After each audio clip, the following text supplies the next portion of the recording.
Pasukan Rusia terekam mengibarkan bendera di desa Dalny, wilayah Donetsk.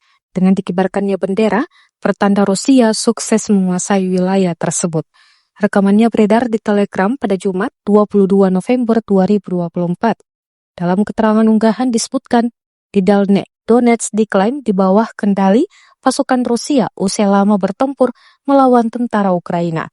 Namun Ukraina belum memberi komentar tentang klaim Rusia kali ini. TASS dan Fokus juga mengabarkan militer Rusia telah menguasai desa Dalny di wilayah Donetsk dan mengutip informasi dari Kementerian Pertahanan Rusia. Kemenhan Rusia mengatakan unit-unit kelompok pasukan selatan sebagai hasil dari tindakan tegas, mereka membebaskan desa Dalny di Donetsk. Tidak ada rincian lebih lanjut yang diberikan tentang pertempuran yang menyebabkan perebutan desa tersebut. Diketahui desa Dalny terletak di Ukraina Timur, wilayah tempat pertempuran sengit antara pasukan Ukraina dan Rusia yang telah berlangsung selama berbulan-bulan.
Download Tribun X sekarang, menghadirkan lokal menjadi Indonesia.